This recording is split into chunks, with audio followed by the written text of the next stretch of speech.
जय हिंद मेरे प्यारे दोस्तों, मैं शुभम आप सबका स्वागत करता हूं 2016 के सीएसई एनालिसिस वाले वीडियो में। तो यहाँ पे हम क्वेश्चन नंबर 41 से स्टार्ट करते हैं। With reference to Trans Pacific Partnership consider the following statement. अब यहाँ पे देखिए दो स्टेटमेंट, सेकंड से पढ़ना स्टार्ट करते हैं। अब देखिए Trans Pacific Partnership, it is a strategic alliance for the purpose of maritime security only. Next देखिए ओनली वर्ड है। उसके बाद ये क्या कह रहा है, it is a agreement among all, देखिए वर्ड देखिए, all the Pacific rim country except China and Russia. अब सिंपली यहाँ पे सोचिए, पैसिफिक ओशन को यहाँ पे आइडेंटिफाई करिए, ठीक है, इमेजिन करिए और सोचिए चाइना रशिया इतने बड़े प्लेयर है और ट्रांस पैसिफिक पार्टनरशिप मतलब पूरा पैसिफिक, यहाँ पे ट्रांस पैसिफिक मतलब पूरा एरिया यहाँ पे कवर हो रहा होगा, एक्सेप्ट चाइना एंड रशिया की बात कर रहा है। ठीक है, देखिए ये एक ट्रैप है। दूसरा कह रहा है चाइना और रशिया छोड़ के बाकी सारे कंट्री। अब देखिए इतना तो हमें याद है कि पैसिफिक में बहुत सारे छोटे छोटे आइलैंड नेशंस है, तो अगर इसमें से कोई एक भी आइलैंड नेशन अगर इसका पार्ट नहीं रहा तो ये स्टेटमेंट गलत होगा। देखिए मैं ये नहीं कह रहा हूं कि ऑल पैसिफिक रिम कंट्रीज है इसलिए गलत है, बट एक तरीके से सोचिए कि इतने सारे यहाँ पे छोटे छोटे आइलैंड्स है, अगर किसी एक आइलैंड कंट्री ने भी अगर इसे पार्ट नहीं लिया है तो ये गलत हो जाएगा, या फिर इन दोनों में से भी अगर कोई पार्ट है तो भी गलत हो जाएगा। मैरीटाइम सिक्योरिटी की बात है, अगर यहाँ पे इकोनॉमी की बात आ गई तो गलत हो जाएगा, सोशो कल्चरल एक्सचेंज की बात आ गई तो गलत हो जाएगा।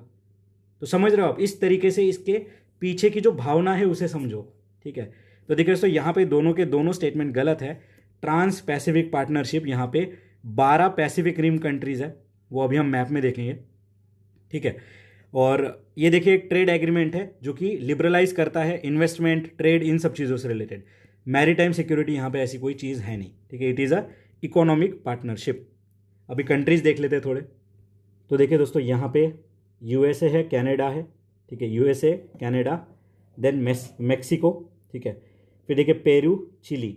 अब देखिए यहाँ पे छोटे छोटे जो कोलंबिया, उसके बाद यहाँ पे जो यूकैडर, ये सारे देश यहाँ पे छूट गए। ठीक है, फिर देखिए ऑस्ट्रेलिया, यहाँ पे देखिए पापुआ न्यू गिनी नाम का देश है, देखिए ब्रुनेई, यहाँ पे इंडोनेशिया छूट गया है, फिलीपींस यहाँ पे छूट गया है, जापान, वियतनाम, ये जो है जहाँ पे ये जो नाम दे रखे हैं सारे 12 कंट्रीज है इसके। ठीक है, देखिए चाइना नहीं है, रशिया नहीं है, बट बाकी भी तो कंट्री नहीं है यहाँ पे, पैसिफिक कंट्री देखिए, यहाँ पे फिलीपींस नहीं है, इंडोनेशिया इसका पार्ट नहीं है। ओके, यहाँ पे देखिए जो छोटे छोटे कंट्रीज़ है, होंडुरस, ये सब इनके जो नाम है ये भी नहीं है। तो समझिए इस तरीके से हमें इसको करना था। अब देखिए दोस्तों एक और चीज़ यहाँ पे न्यूज़ में आई थी, comprehensive and progressive Trans Pacific Partnership. इसमें 11 कंट्रीज़ है, इसमें बस यूएसए नहीं है। जो हमने अभी 12 कंट्रीज़ देखे उसमें से यूएसए यहाँ पे नहीं है। और ये जो 11 कंट्रीज़ है they are also member of Asia Pacific economic cooperation, याद रखिएगा इसे। ठीक है, और यहाँ पे देखिए अभी एक 12वां मेंबर यहाँ पे ऐड हुआ है, उसका नाम क्या है, वो है यूके। ठीक है, तो ये अगर comprehensive and progressive Trans Pacific Partnership अगर आता है क्वेश्चन में तो थोड़ा ध्यान रखिएगा। ठीक है, ये इसका एक्सटेंडेड वर्जन है जिसमें यूएसए अभी नहीं है। ठीक है, तो जब भी प्रीलिम्स आएगा उसके पहले आप एक बार करंट अफेयर को फॉलो कर लीजिएगा। ये तो हम बहुत पहले बना रहे वीडियो, तो अगर कोई अपडेट आता है तो इसे ध्यान रखेंगे। ठीक है, नेक्स्ट आगे बढ़ते हैं, और जो 12th नंबर का मेंबर है वो है यूके। उसके बाद नेक्स्ट अगला क्वेश्चन देखते हैं, इंडिया अफ्रीका समिट के बारे में। उस साल का करंट अफेयर है दोस्तों ये। कहता है India it held in 2015, it was the third such a summit. ठीक है, और नेक्स्ट क्या कह रहा है, was actually initiated by Jawaharlal Nehru in 1951। ठीक है, तो यहाँ पे देखिए दोस्तों डायरेक्ट उस साल का करंट अफेयर है, इंडिया अफ्रीका समिट हुआ था, बहुत ज़्यादा न्यूज़ में आया था। यहाँ पे सेकंड स्टेटमेंट गलत है दोस्तों, ये देखिए 2015 में हुआ था, तो ये थर्ड सच समिट था। ठीक है, और इसका जो ओरिजिन था, जो फर्स्ट समिट था, ये कब हुआ था दोस्तों, 2008 में। ठीक है, 2008 में ये न्यू दिल्ली में इसका फर्स्ट समिट हुआ था। ये इंडिया अफ्रीकन रिलेशन जो है इसे बढ़ाने के लिए था। ये हर 3 साल में होता है, हर 3 साल में होता है। ठीक है, और कंटिन्यूसली नहीं हुआ है ये। ठीक है, 2008 में हुआ है, फिर 2011 में देखिए ये एडिस अबाबा में हुआ है, एडिस अबाबा। ठीक है, और 2015 में ये हुआ है न्यू दिल्ली में।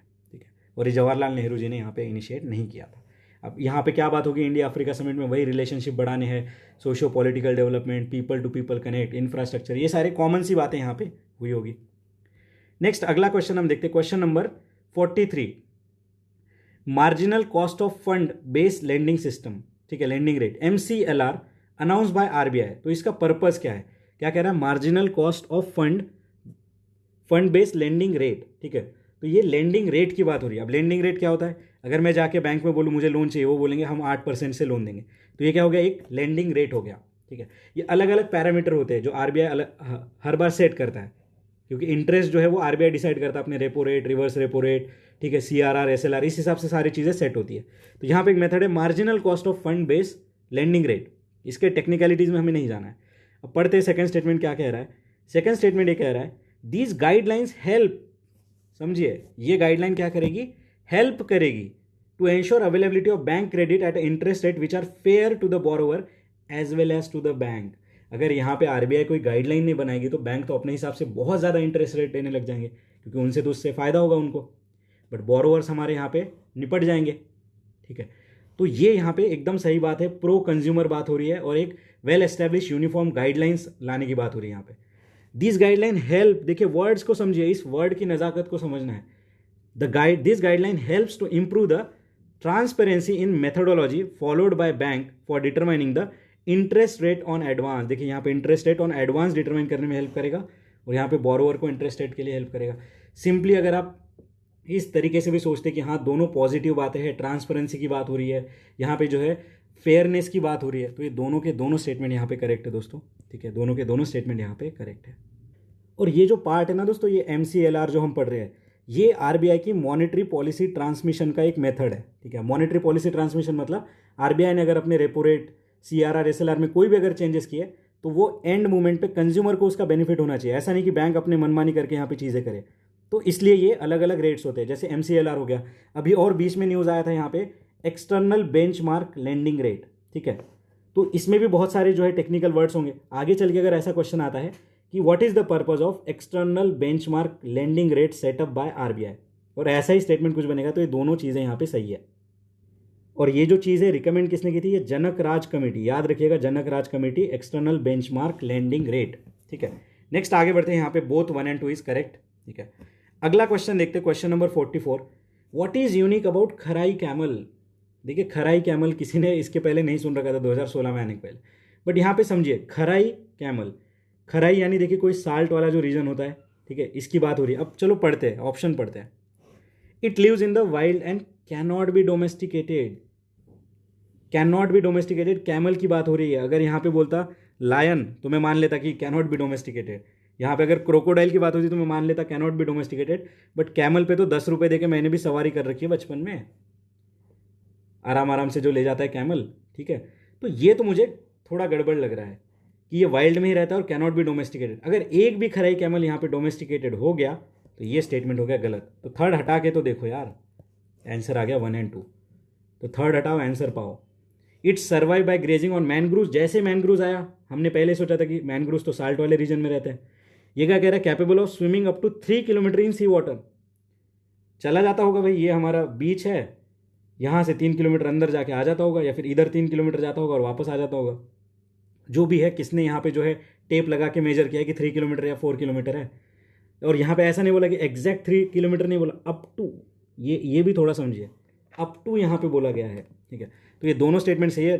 डायरेक्टली देखिए थर्ड से हटाना है, और मैंने आपको हर बार कहा है कि थर्ड से पढ़िए, थर्ड में ट्रैप होता है, लास्ट वाले स्टेटमेंट में ट्रैप होता है, वही ट्रैप यहाँ पे था। आंसर आ गया हमारा यहाँ पे 1 और 2।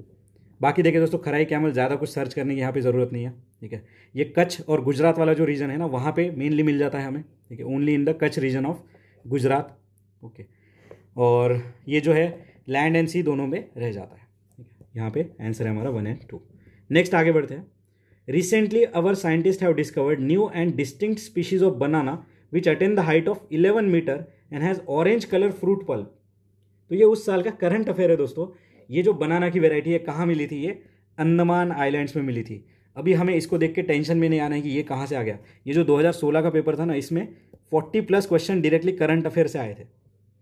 ठीक है, तो इसीलिए जो है करंट अफेयर का मार्केट जो बूम हुआ था ना 2016 के बाद हुआ था। बट अभी यूपीएससी दोबारा जो है बैक टू बेसिक्स की तरफ जा रही है, स्टैटिक को यहाँ पे किंग मेकर बना रही है।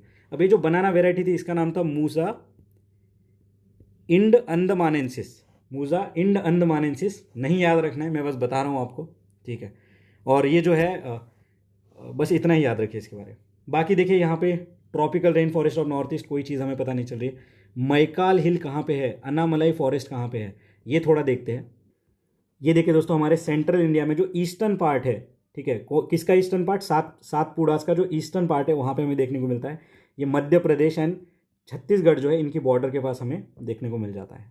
ठीक है, तो ये हमारा मैकाल हिल कहाँ पे है, सेंट्रल इंडिया में। याद रखिए, इतना भी याद रखना सेंट्रल इंडिया में। यूपीएससी बोलेगा मैकाल हिल इज इन सदर्न इंडिया, ऐसे कुछ स्टेटमेंट बना देगा। अन्नामलाई फॉरेस्ट कहाँ पे, तो ये हमारे तमिलनाडु में दोस्तों, साउथ इंडिया में। ठीक है, सिंपली इतना ही याद रखना था हमें, बस लोकेशन ओवरव्यू हमें यहाँ पे ले लेना है। अगला क्वेश्चन हम देखते हैं, question number 46, directly current affair based question. INS Astradharini क्या है, देखिए नाम से पता चल रहा है, अस्त्रधारिणी, जो अस्त्र लेके है। ठीक है, amphibious warfare ship, nuclear powered submarine. अब न्यूक्लियर पावर्ड सबमरीन कौन सी, आईएनएस अरिहंत, याद रखिए, फर्स्ट इंडिजिनियस है हमारी। Torpedo launch and recovery vessel and nuclear powered aircraft carrier. तो यहाँ पे देखिए दोस्तों, ये भी करंट अफेयर बेस्ड क्वेश्चन है, डायरेक्टली इसका आंसर है हमारा torpedo launch and recovery vessel. ठीक है, ये जो अस्त्रधारिणी है दोस्तों, ये torpedo launch and recovery vehicle है हमारे इंडियन नेवी की। ठीक है, ये 2015 में कमीशन हुई थी, इसलिए न्यूज़ में आया था।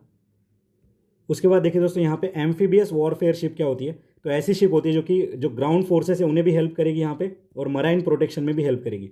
अब इंडिया में ऐसे बहुत सारी है, जैसे कि आईएनएस जलाश्व, ठीक है, इसका नाम है। आईएनएस शरदूल है, केसरी है, ऐरावत है, बहुत सारे नाम है, कोई स्पेसिफिक सिंगल नाम यहाँ पे नहीं है। ठीक है, नेक्स्ट देखिए, न्यूक्लियर पावर सबमरीन अरिहंत हमने देख लिया, आईएनएस अरिहंत। देखिए दोस्तों, अभी तक हमारे पास न्यूक्लियर पावर्ड एयरक्राफ्ट कैरियर नहीं है, बट फ्यूचर में आईएनएस विशाल नाम का जो है एयरक्राफ्ट कैरियर, जो कि सबसे बड़ा एयरक्राफ्ट कैरियर होगा, वो न्यूक्लियर एनर्जी से चलेगा, ऐसा रिपोर्ट्स कह रहा है। अभी तक बना नहीं है, जब बनेगा तब न्यूज़ में आ जाएगा। ठीक है, नेक्स्ट देखिए, अगला वही current affair based question, glees lightning recently in news, ये क्या है। ठीक है, तो देखिए दोस्तों, ये जो ग्लीज लाइटनिंग था, ये एक इलेक्ट्रिक प्लेन था जो कि नासा ने टेस्ट किया था, बस इतना ही याद रखेंगे इसमें। ठीक है, ज़्यादा कुछ है नहीं यहाँ पे, नासा ने एक इलेक्ट्रिक प्लेन टेस्ट किया था, करंट अफेयर में आया होगा। ठीक है, और ये है ग्लीज लाइटनिंग, कोई चांसेस नहीं कि दोबारा पूछा जाएगा, बट ये ऑप्शन थोड़ा देख लेते हैं। अब इसरो का ऐसा प्लान तो है दोस्तों रीयूजेबल रॉकेट बनाने का, बट ये ऑप्शन सर्च करते हुए मुझे एक मिला यहाँ पे, अवतार नाम का है। ठीक है, ये अवतार जो है डीआरडीओ ने यहाँ पे सजेस्ट किया था, और ये फर्स्ट रीयूजेबल स्पेस प्लेन होगा।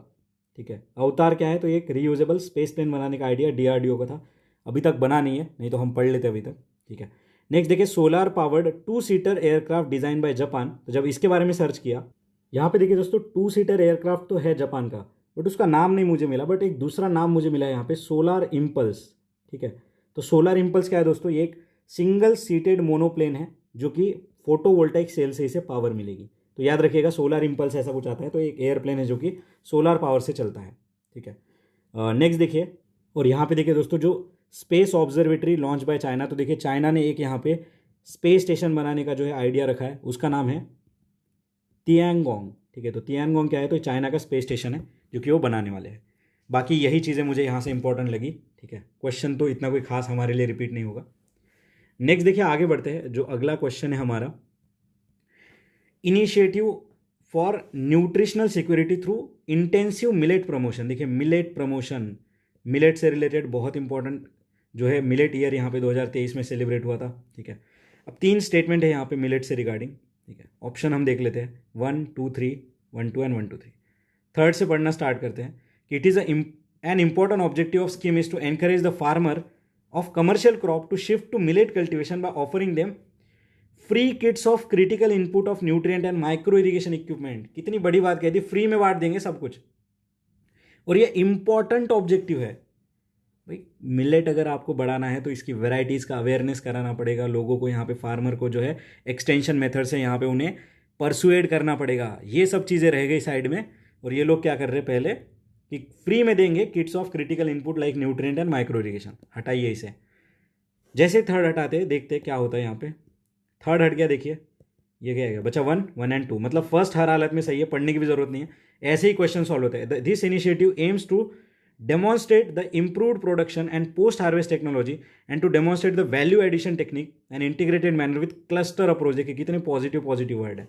Poor small and marginal tribal farmer have largest take, सही बात है, प्रो वल्नरेबल सेक्शन की बात कर रहा है, दोनों स्टेटमेंट यहाँ पे सही है दोस्तों।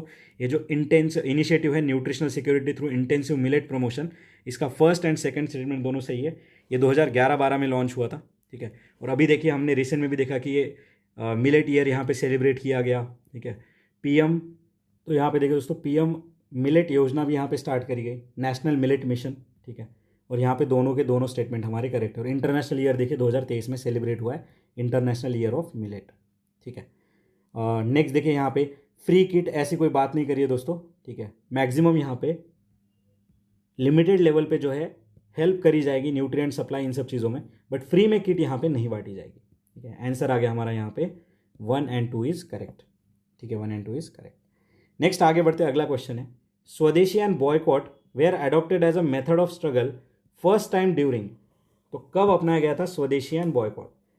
अब यहाँ पे देखिए क्या क्या ऑप्शन है हमारे। सबसे पहला है agitation against partition of Bengal, home rule movement, non cooperation movement and Simon commission to India. तो देखिए दोस्तों कितना इजी क्वेश्चन है ये। तो यार देखो इससे ज़्यादा सिंपल क्वेश्चन तो मैं अभी तक मैंने नहीं देखा है। 2023 से हम देख रहे हैं, यहाँ पे सीधा आंसर है पार्टीशन ऑफ बंगाल जो हुआ था ना 1905 वाला, तब स्वदेशी एंड बॉयकॉट यहाँ पे न्यू मतलब बहुत ज़्यादा जो है प्रोमिनेंस में आए थे, जब लॉर्ड कर्जन ने यहाँ पे जो है डिक्लेयर किया था कि बंगाल का यहाँ पे जो है डिवीज़न होगा, ठीक है। इस चक्कर में देखिए बाल गंगाधर तिलक, बिपिन चंद्र पाल, लाला लजपत राय, ठीक है, लाल बाल पाल, ये ट्रायो बना था यहाँ पे जिन्होंने स्वदेशी मूवमेंट को जो है रूल किया था, ठीक है। होम रूल मूवमेंट ये ऑलरेडी हम कवर कर चुके हैं। यहाँ पे 2 होम रूल मूवमेंट थी, एक लोकमान्य तिलक वाली और एनी बेजेंट वाली, ठीक है। नेक्स्ट देखिए नॉन कोऑपरेशन मूवमेंट 1920s में स्टार्ट हुई थी। जलियांवाला बाग मैसेकर, जो अमृतसर रॉन्ग और जो खिलाफत मूवमेंट, इन दोनों को साथ में लाके गांधी जी ने यहाँ पे नॉन कोऑपरेशन मूवमेंट स्टार्ट किया था, ठीक है। और चौरी चौरा जो इंसिडेंट हुआ था उसके बाद इसको सस्पेंड कर दिया गया था। साइमन कमीशन 1927 में आया था यहाँ पे, और इसका देखिए बहुत ज़्यादा अपोजिशन हुआ था। क्यों? क्योंकि इंडियन मेंबर यहाँ पे एक भी नहीं था। तो ये भी क्वेश्चन आ रखा है कि साइमन कमीशन को क्यों अपोज किया गया। तो देखिए इतने ऐसे इजी क्वेश्चन यहाँ पे आ चुके हैं। नेक्स्ट देखिए अगला क्वेश्चन है with reference to religious history, जिस क्वेश्चन को मैं बहुत बार आपको बता चुका हूँ जब हम 2020 का कर रहे थे, 2018 का क्वेश्चन कर रहे थे। कंसेप्ट ऑफ बोधिसत्वा, ठीक है, concept of Bodhisattva is a central to Hinayana sect of Buddhism. गलत, मैंने बताया था ये महायान बुद्धिज्म का है। Bodhisattva is compassionate one on his way to enlightenment. भाई सही बात है, कंपैशनेट तो थे ही वो। और नेक्स्ट देखिए यहाँ पे क्या कह रहा है, Bodhisattva delays achieving his own salvation to help all the sentient belonging to their path. तो यहाँ पे ऑल वर्ड है इसलिए ये गलत मत कर दीजिएगा, ठीक है। सबसे पहले तो फर्स्ट वाला हटाइए, जैसे फर्स्ट वाला हटा 2, 3 and 2, और बोधिसत्वा देखिए डिले करता है खुद का साल्वेशन टू हेल्प अदर्स, ये हमने पहले भी डिस्कस किया था। ऐसा ही देखिए एक परमिताज वाला क्वेश्चन हमने देखा था।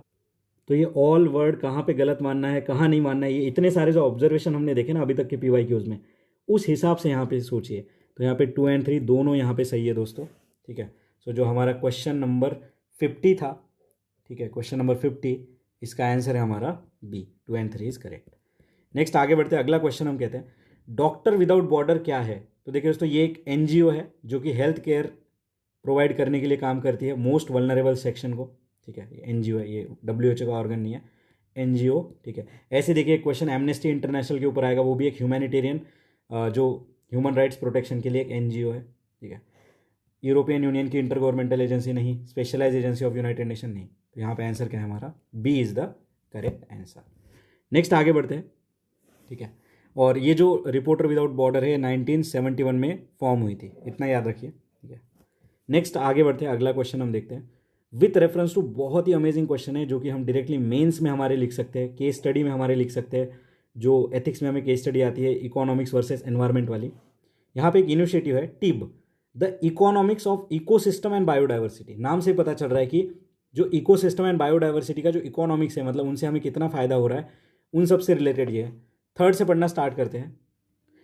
क्या कह रहा है, it presents an approach that can help. देखिए हेल्प वाली बात आ गई, कैन वाली बात आ गई। कैन हेल्प किस लिए हेल्प करेगा, decision makers to recognise, demonstrate and capture the value of ecosystem and biodiversity. Second क्या कह रहा है, it is a global initiative that focus on drawing attention to the economic benefit of the diversity. Positive बात कह रहा है, economic benefit of biodiversity, नाम से पता चल रहा है economics of ecosystem and biodiversity. And next क्या कह रहा है, it is a initiative hosted by UNEP, IMF and world economic forum. थोड़ा सा ध्यान से देखिए, अगर ये सिर्फ UNEP बोलता तो हमें लग सकता था कि हाँ यूनाइटेड नेशन एनवायरमेंट प्रोग्राम और ये एनवायरमेंट वाली बात कर रहा है, बट IMF कहाँ से आ गया। IMF का काम तो यहाँ पे बेल आउट पैकेज देना है, हमने देखा था रैपिड फाइनेंसिंग इंस्ट्रूमेंट 2022 वाले क्वेश्चन में, ठीक है। और फिर वर्ल्ड इकोनॉमिक फोरम भी इसमें आ गया, तो देखिए कैसे खिचड़ी बना दी यहाँ पे। तो यहाँ पे देखिए दोस्तों, it is not hosted by UNEP, IMF and world economic forum, ये यहाँ पे गलत है दोस्तों। और देखिए दोस्तों, जब इसके बारे में सर्च किया कि ये जो टीब इनिशिएटिव है इसे किसने हेल्प करी है, तो यहाँ पे जर्मनी एंड यूरोपियन कमीशन ठीक है, यहाँ पे मेन पिक्चर में आए हैं, ठीक है। और यहाँ पे एक पवन सुखदेव नाम के एनवायरमेंटलिस्ट है, उनका भी नाम देखिए यहाँ पे जोड़ा जाता है, जो कि क्रूशियल रोल है इनका, तो इनका नाम भी थोड़ा याद रख लेंगे, ठीक है। तो यहाँ पे आंसर क्या है हमारा, 2 and 3 is the correct answer here. Next अगला क्वेश्चन हम देखते हैं, with reference to red sanders, पहले ही मैं बता चुका हूँ, रक्त चंदन, पुष्पा भाऊ, it is a tree species found in the part of south India. भाई पुष्पा मूवी देखा है तो साउथ इंडिया में मिला है। It is one of the most important tree in the tropical rain forest area of south India. देखिए यहाँ पे है दोस्तों ट्रैप, ये जो रेड सैंडर है ये ट्रॉपिकल रेन फॉरेस्ट नहीं है, ठीक है, ये ट्रॉपिकल रेन फॉरेस्ट में नहीं आता है। ये देखिए दोस्तों ट्रॉपिकल ड्राई डेसिडियस टाइप का है, और ये कहाँ मिलता है, ये सेंचाचलम वाली पहाड़ियों में मिल जाता है, ठीक है। ये पापीकोंडा, वेलीकोंडा की पहाड़ियों में मिल जाता है। तो सेंचाचलम देखिए बायोस्फीयर रिजर्व हमने 2023 वाले क्वेश्चन में देखा था, सेंचाचलम हिल वाला क्वेश्चन। फिर इंडियन इंजीनियरिंग सर्विस में भी इससे रिलेटेड क्वेश्चन हम देखेंगे। तो देखिए टाइप ऑफ फॉरेस्ट, यहाँ से एक ट्रैप समझ लीजिए, टाइप ऑफ फॉरेस्ट यहाँ पे चेंज कर दिया है एग्जामिनर ने। ऐसा ही देखिए teak, mahua and jackfruit वाला क्वेश्चन हमें 2023 में पूछा था, और वहाँ पे पूछा था कि कौन सा इसमें से डेसिडियोस है, शायद इस तरीके का क्वेश्चन आया था, ठीक है। तो देखिए दोस्तों one of the most important tree in tropical rain forest नहीं, डेसिडियोस है, तो ये गलत हो गया, आंसर आ गया हमारा यहाँ पे 1 ओनली, ठीक है, यहाँ पे आ गया 1 ओनली आंसर। नेक्स्ट देखिए जो रेड सैंडर है इसके लिए देखिए लैटेराइटिक सॉइल यहाँ पे चाहिए, ठीक है, और वाटर लॉगिंग यहाँ पे ये सस्टेन नहीं कर पाता है। और ये जो है रेड सैंडर ये ईस्टर्न घाट्स में मेनली पाया जाता है, ऐसा नहीं कि वेस्टर्न घाट में नहीं मिलेगा, ईस्टर्न घाट में मेनली मिलता है। अगला क्वेश्चन हम नेक्स्ट देखते हैं, कहता है करेक्ट स्टेटमेंट पहचानिए, the proper design and effective implementation of UN REDD programme, REDD plus programme can significantly contribute to. अब यूनाइटेड नेशन का कोई रेड नाम का प्रोग्राम है, ठीक है, ये आपने शंकर आईएएस में पढ़ ही रखा होगा, अभी हम इसके बारे में डिटेल देखेंगे। तो protection of biodiversity, forest ecosystem को रिजिलेंट बनाना एंड पॉवर्टी रिडक्शन करना, ठीक है, यूनाइटेड नेशन का काम है, एनवायरमेंट प्रोटेक्शन की बात कह रहा है। और तीनों देखिए जितना वाइडर हम यहाँ पे सोच सकते हैं यूएन के कंटेक्स में, हमें सोचना है, यहाँ पे आंसर है 1 2 3।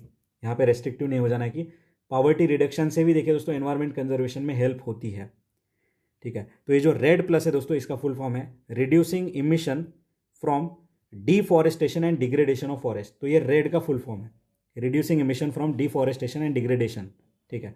तो ये क्या है, एक इनिशिएटिव है यूएनएफसीसी का, जो कि 2005 में स्टार्ट हुआ था, जिसका काम क्या था, to reducing the net emission of greenhouse gas and forest management यहाँ पे बढ़ाना है, ठीक है, फॉरेस्ट मैनेजमेंट यहाँ पे अच्छे से करना है। बाकी ये तीनों जो है इसके पार्ट में है, तो ये चीज़ें आप नोट डाउन कर लीजिए, आंसर है हमारा यहाँ पे 1 2 3। नेक्स्ट आगे बढ़ते हैं, ग्रीन हाउस गैस प्रोटोकॉल क्या है। देखिए प्रोटोकॉल यानी कि कुछ रूल्स गाइडलाइंस होती है यहाँ पे, ठीक है। ग्रीन हाउस गैस प्रोटोकॉल क्या है, तो थोड़ा समझते हैं इसे, ठीक है। डी से पढ़ना चालू करते हैं। It is one of the multilateral red initiative hosted by world bank. अरे यार अभी देखा रेड प्लस ये यूएनएफसीसी का था, वर्ल्ड बैंक कहाँ से आ गया, ये गलत हो गया। It is an intergovernmental agreement ratified by all the member country of UN to reduce the greenhouse gas emission with the specified level by 2022।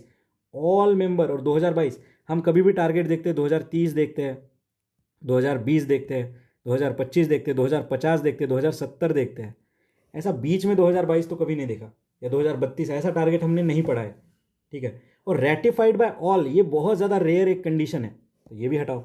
It is an initiative of United Nation to offer financial incentive to developing country to reduce greenhouse gas emission and adopt eco friendly technology. ये हो सकता है answer, ठीक है। And next देखिए, it is a international accounting tool for government and business leader to understand, quantify and manage the greenhouse gas emission. यहाँ पे सी and D आप आराम से एलिमिनेट कर लोगे, जो आपको जो है डाउट होगा ए एंड बी में, ठीक है। अब ये जो ग्रीन हाउस गैस प्रोटोकॉल आया ना दोस्तों, ऐसा ही क्वेश्चन देखिए 2021 में मैं आपको कनेक्ट करना चाहूँगा, कॉमन कार्बन मैट्रिक वाला एक क्वेश्चन आया था, याद करिए, कॉमन कार्बन मैट्रिक, जिसका आंसर था कि जो कंस्ट्रक्शन एक्टिविटी से जो ग्रीन हाउस गैस इमिशन हो रहा है उसे यहाँ पे देखा जाएगा, ठीक है। एक देखिए आया था हमारा, ऐसा ही क्वेश्चन आया था, R2 कोड ऑफ प्रैक्टिस आया था। तो आप समझ रहे हो कैसे क्वेश्चंस यहाँ पे लिंक हो रहे हैं, कॉमन कार्बन मैट्रिक क्या है, ग्रीन हाउस गैस प्रोटोकॉल क्या है, ठीक है। तो ऐसे ये जो स्टेटमेंट बेस्ड क्वेश्चन बन रहे हैं ना, ये इस तरीके से कोई कीवर्ड उठा के पूछ रहे हैं। तो यहाँ पे ए एंड बी में आपको डाउट हो सकता है, इसके बाद देखिए जय माता दी करके लगाना पड़ेगा, ठीक है। यहाँ पे देखिए आंसर है दोस्तों, it is an international accounting of government and business. देखिए अकाउंटिंग से रिलेटेड है ये प्रोटोकॉल, ठीक है, ग्रीन हाउस गैस प्रोटोकॉल। अभी किसका है, ये है दोस्तों world resource institute and world business council for sustainable development. ये दो नाम सुन के कुछ याद आ रहा है आपको? ये 2017 के पेपर में हमने देखा था, ये दोनों के नाम यहाँ पे दे रखे थे जो कि गलत थे। याद करिए 2017 का अगर पेपर आपके पास है तो जाके देखिए, इन दोनों का मेंशन एक ऑप्शन में, और मैंने बताया था दोनों गलत है, और फिर भी हमने इसके बारे में स्टडी किया था। World business council for sustainable development, इसमें जो प्रोमिनेंट मेंबर्स है, जो बिजनेस CEOs है, इन्होंने यहाँ पे पार्टिसिपेट किया था। ठीक है। वर्ल्ड रिसोर्स इंस्टीट्यूट का हमने एक ग्लोबल फॉरेस्ट वॉच नाम का रिपोर्ट भी देखा था, याद करिए आप। ठीक है।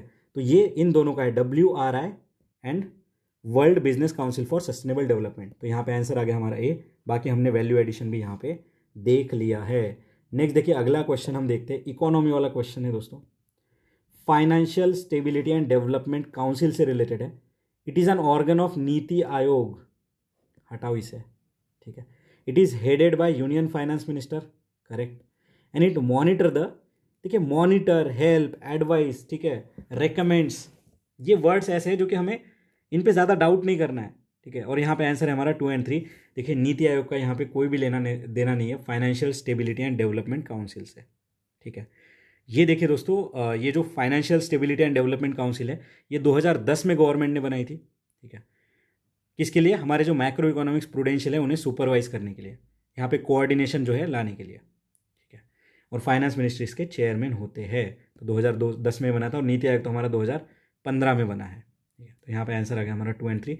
याद रखिएगा, financial stability and development council. ठीक है। नेक्स्ट देखिए, अगला क्वेश्चन हम देखते हैं, क्वेश्चन नंबर 57। ठीक है। कहता है एजेंडा 21 क्या है? एजेंडा 21 क्या है? डायरेक्टली शंकर IAS से क्वेश्चन है। Sometime seen in news is what? It is originated in world summit on sustainable development held in Johannesburg 2002, and it is a global action plan for sustainable development. देखिए global action plan for sustainable development, कितना positive word यहाँ पे है।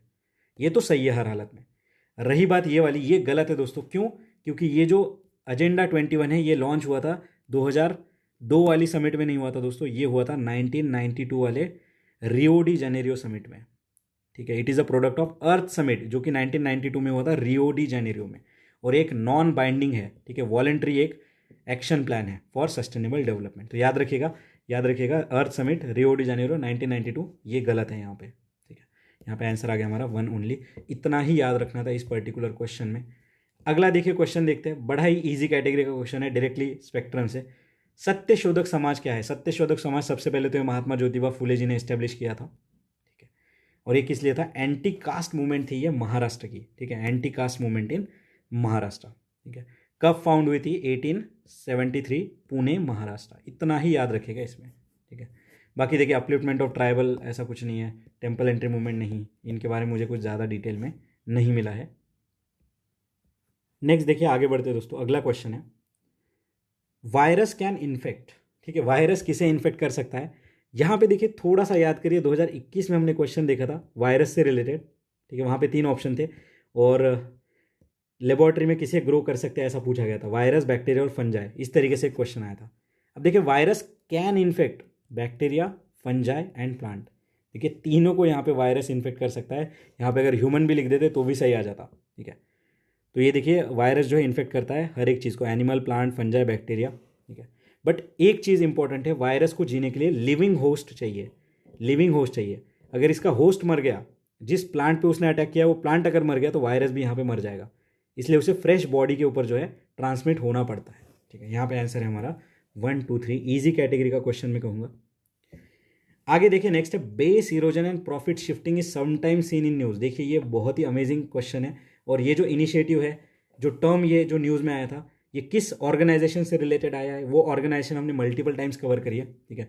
तो ये देखिए दोस्तों, ये जो base erosion and profit shifting है, ये curbing the tax evasion bye multinational company से रिलेटेड। अब इसको मैं अगर सिंपल लैंग्वेज में समझाऊँ तो base erosion and profit shifting में क्या होता है, ये जो बड़ी बड़ी मल्टीनेशनल कंपनी क्या करेगी, अपना जो प्रॉफिट है वो कम दिखाएगी। कैसे कम दिखाएगी? बहुत ज़्यादा अपना एक्सपेंडिचर दिखा के बोलेगी हमने 100 करोड़ तो कमाए, बट हमारा जो खर्चा हो गया यहाँ पे 95 करोड़ हो गया। तो इन्होंने अपना बेस इरोड कर दिया और प्रॉफिट को शिफ्ट कर दिया। और ये जहाँ पे खर्चा दिखाएगी ना, जहाँ जिस कंपनी से खरीदेगी चीज़ें, वो भी इन्हीं की कंपनी होगी। तो ये मैंने आपको सिंपल टर्म्स में बताया है। ठीक है। तो ये जो है base erosion and profit shifting, ये जो इनिशिएटिव स्टार्ट किया है दोस्तों, ये OECD ने स्टार्ट किया है।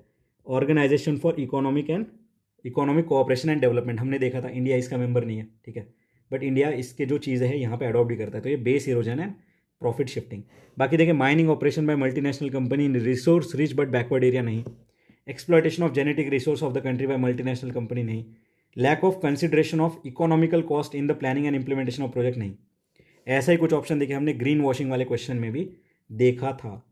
आगे बढ़ते हैं, नेक्स्ट अगला क्वेश्चन है, recently India's first national investment manufacturing zone propose.